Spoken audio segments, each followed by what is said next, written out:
Première étape de notre voyage en Égypte, le Caire s'impose naturellement dans le début de notre parcours. Bouillonnante, déroutante, étourdissante, sur les bords du Nil prospère la titanesque et pharaonique capitale de l'Égypte. Épicentre de la civilisation égyptienne antique, le Caire est aujourd'hui le centre politique et économique de l'Afrique du Nord et du monde arabe. Elle en est également la ville la plus peuplée, avec ses quelques 20 millions d'habitants, chaque année toujours plus nombreux. Il est difficile de résumer en quelques mots toute la richesse architecturale de la ville et de ses alentours. Le Caire, millefeuille de civilisation, ne se livre pas facilement. La ville est un savant mélange des styles, le rempart de Saladin, les mosquées mamelouks, les caravansérails ottomans et son souk vieux de 600 ans en sont des exemples remarquables parmi tant d'autres. Malgré l'aspect grouillant et bruyant de la ville, nous sommes séduits par l'accueil des kérotes et leur sourire plein d'humour.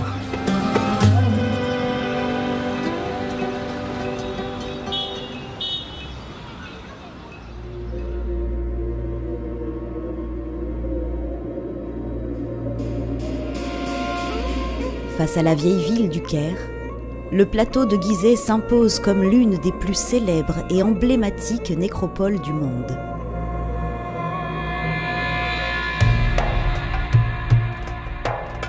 Quel étrange spectacle que celui de ces impressionnantes et énigmatiques pyramides que l'on trouve sur ces plateaux calcaires de la rive gauche du Nil.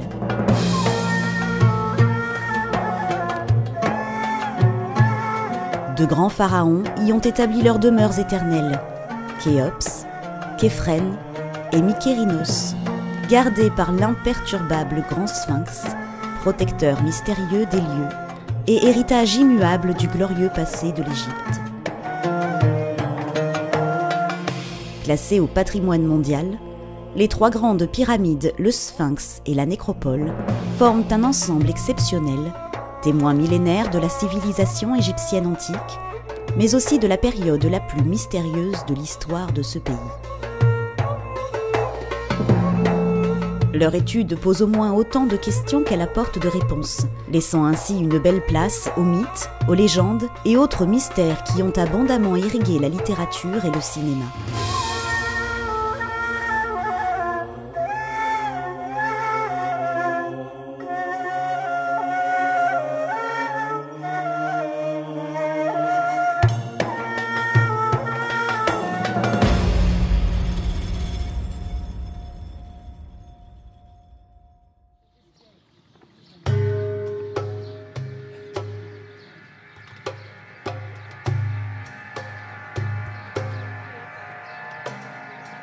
Établi à une soixantaine de kilomètres au nord de Luxor, sur les bords du Nil, le complexe des temples de Dendera est un petit monde hors du temps, qui conserve des vestiges vieux de plus de 2000 ans avant notre ère.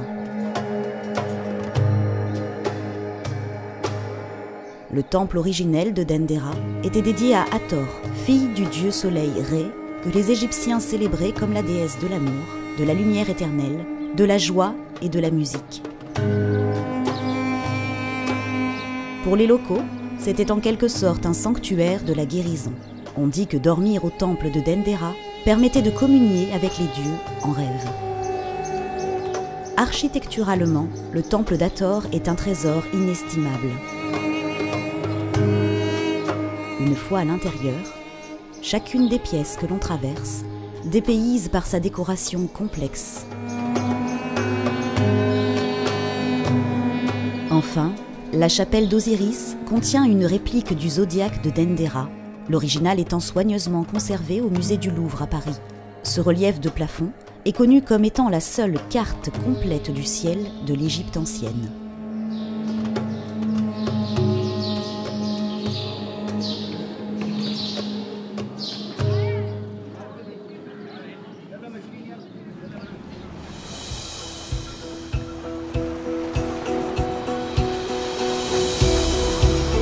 Depuis la nuit des temps, de pittoresques bateaux à voile ont sillonné le Nil, fleuve sacré qui a irrigué la brillante civilisation des pharaons. C'est à bord d'une luxueuse dahabi de 17 passagers, l'une de ces embarcations typiquement égyptiennes, que Rivage du Monde nous invite à découvrir ce fleuve bordé de temples, de cités antiques et de villages aux chaudes couleurs nubiennes.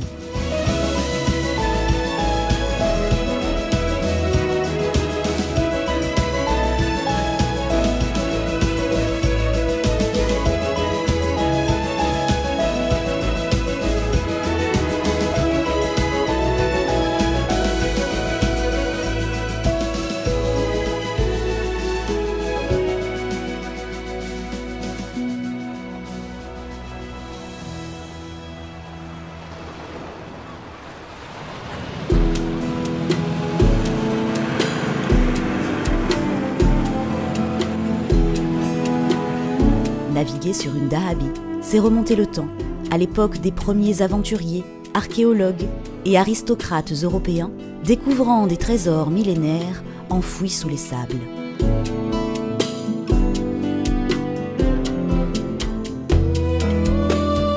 Aujourd'hui équipé du confort le plus moderne, notre navire sorti des chantiers navals en juin 2022 nous porte au gré du vent, bercé par le bruissement des roseaux et le clapotis de l'eau. Exclusive, rare et respectueuse de l'environnement, tel est le dahabi Queen Isis. Sur le pont Soleil, tout est fait pour profiter d'une navigation paisible et s'adonner à la contemplation du Nil et de ses berges. Au salon oriental, vous seront servis thé et mignardises pour admirer agréablement le coucher du soleil sur les temples antiques. Mais vous pouvez choisir de vous prélasser sur ces chaises longues ou bien de vous rafraîchir dans son jacuzzi. Il ne reste plus qu'à savourer le silence et l'indolence du Nil et à vivre une expérience unique au pays des pharaons.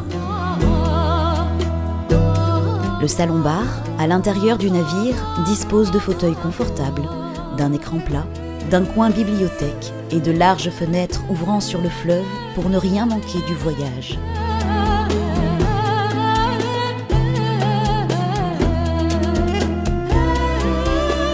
Le restaurant propose une cuisine égyptienne traditionnelle aux parfums subtils, variés et exigeantes, élaborée avec le plus grand soin.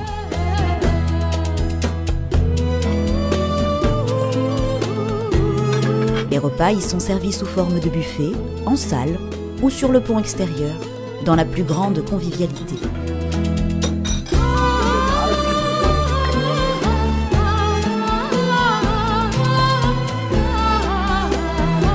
C'est dans ce luxe intimiste que Rivage du Monde nous offre de vivre une expérience unique où tout n'est qu'authenticité, calme et volupté.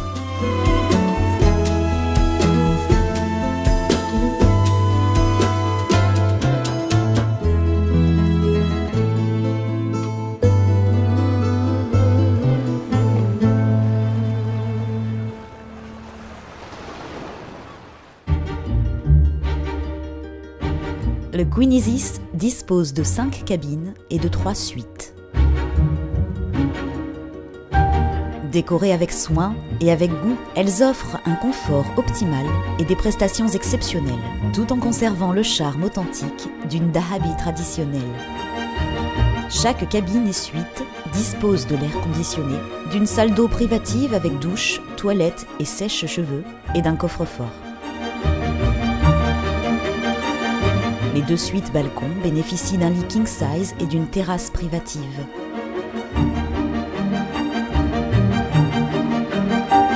les cabines de luxe Sabor offrent quant à elles 2 lits jumeaux rapprochables et de larges fenêtres ouvrant sur les eaux du Nil.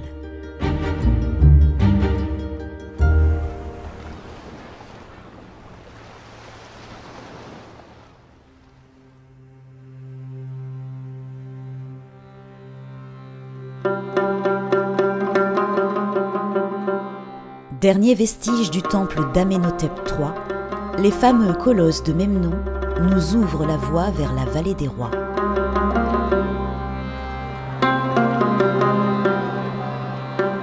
Après avoir établi Thèbes comme la nouvelle capitale du royaume, les pharaons, dont l'apogée de leur règne résidait en ce moment où ils passaient vers l'au-delà, voulurent se bâtir des tombeaux se démarquant des grandes pyramides de leurs prédécesseurs. Ainsi, la vallée des rois abrite les tombes des plus illustres pharaons du Nouvel Empire. La plus célèbre d'entre elles est sans doute la tombe de Toutankhamon. Elle est à l'origine de la célèbre malédiction du pharaon. La légende raconte que les membres de l'équipe d'archéologues à l'origine de sa découverte sont décédés dans de mystérieuses circonstances. Malgré sa célébrité, il demeure néanmoins l'un des plus petits tombeaux de la vallée.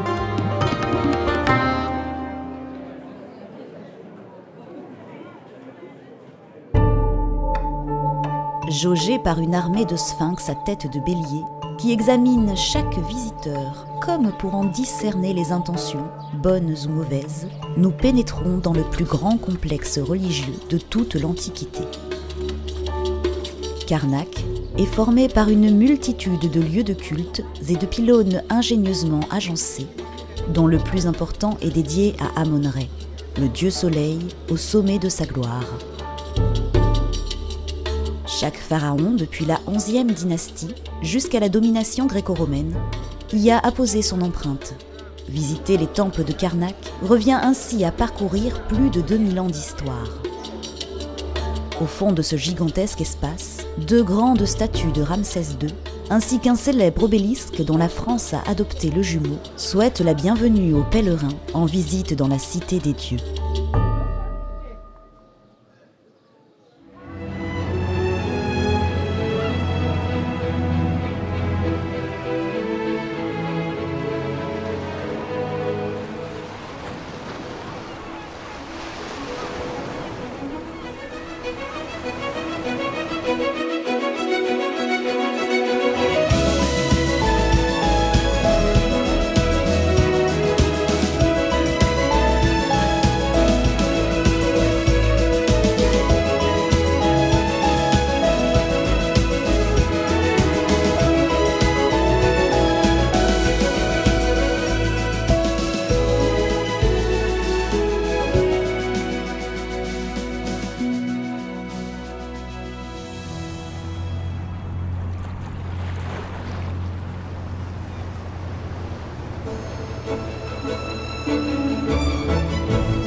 Au rythme du vent, la dahabi Queen Isis glisse lentement sur le Nil, nous laissant l'occasion d'observer la nature et la vie du fleuve.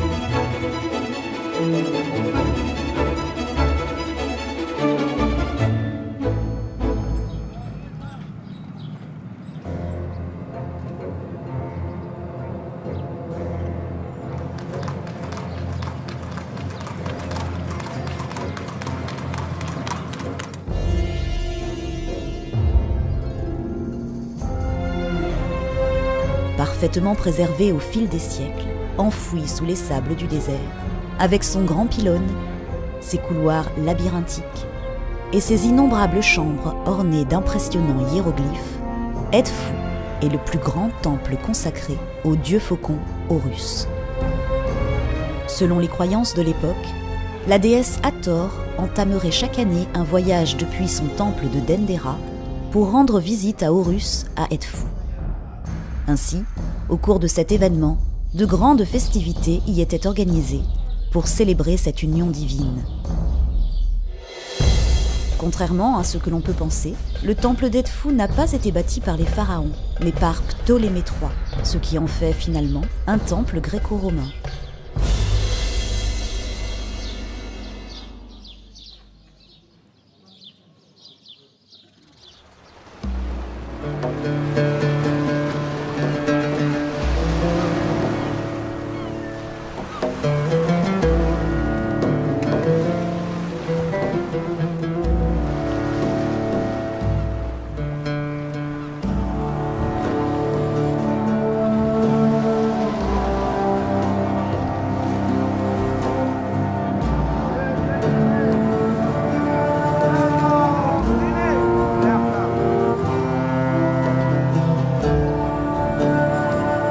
Les carrières du Djebel Silsila, dont les blocs de grès ont permis la construction de la plupart des temples égyptiens, témoignent du dur labeur de milliers d'hommes. Outre l'activité minière, des cultes importants se tenaient au Djebel Silsila, dont la divinité principale était Sobek, le dieu des crocodiles et des eaux. Chaque année, au début de la saison des inondations, les Égyptiens y exécutaient des sacrifices afin de demander la fertilité de la terre.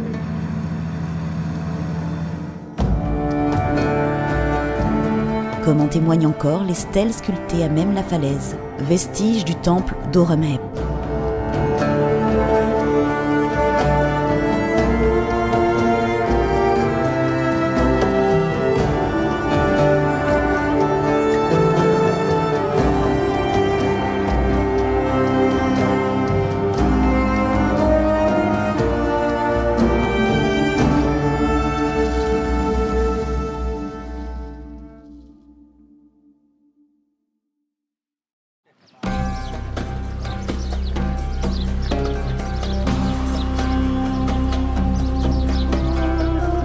Il y a plus de 3000 ans, les temples d'Abou Simbel ont été taillés dans la roche à flanc de falaise, à la demande d'un roi qui voulait devenir éternel et se hisser au rang des dieux. Hauts de 20 mètres, les 4 colosses assis de Ramsès II sont les symboles d'Abou Simbel.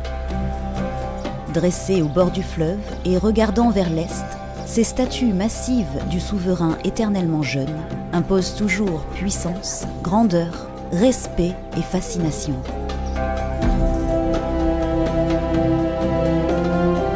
Autrefois symbole du pouvoir de Pharaon aux yeux de quiconque pénétrait dans son royaume par le sud, il révèle aussi que Ramsès II poussa plus loin que tout autre roi le culte de sa propre image divinisée.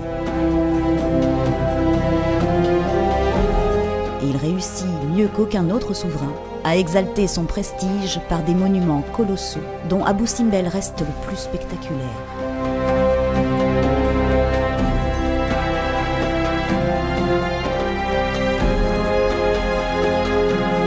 À quelques enjambées se dresse le temple d'Hathor, dédié à son épouse favorite, Néfertari. Lors de la construction du barrage d'Assouan dans les années 60, les deux temples furent déplacés sous l'égide de l'UNESCO. Une équipe internationale d'ingénieurs et d'ouvriers travailla durant 3 ans et demi pour dégager les temples d'Abou Simbel, les découper en blocs, puis les remonter dans leur orientation initiale, 65 mètres plus haut, sur une colline artificielle, reproduisant le cadre d'origine.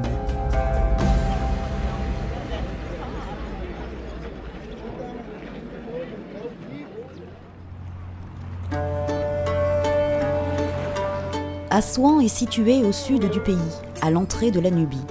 C'est une autre Égypte, une charnière avec le Soudan et les pharaons noirs. On habitait alors sur Éléphantine et sur l'île de Sehel, où subsistent encore quelques-uns de ces villages nubiens colorés. Une promenade en felouk sur le Nil nous offre une découverte bucolique des îles, jardins et rives de cette partie du fleuve.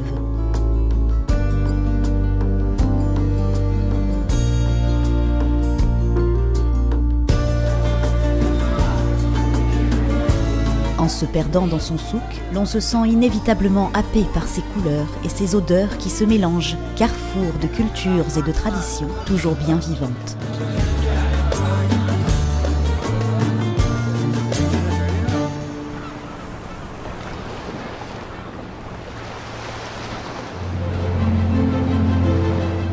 Situé à une dizaine de kilomètres au sud de la ville, le temple d'Isis, anciennement bâti à filets, a la particularité de se situer sur une petite île que l'on rejoint par bateau. Comme les temples d'Abou Simbel, il fait partie de ceux qui furent sauvés des eaux et déplacés lors de la construction du barrage d'Assouan. Édifié par l'un des derniers pharaons égyptiens, au IVe siècle avant Jésus-Christ, il sera achevé par les Romains. Il est dédié à la déesse Isis, souveraine de tous les dieux.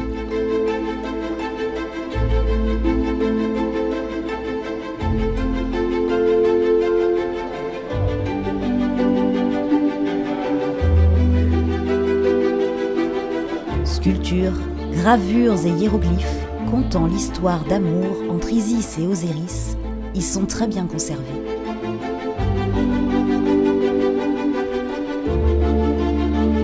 Cette merveille architecturale, bercée par les flots du Nil, rend ce lieu unique et envoûtant.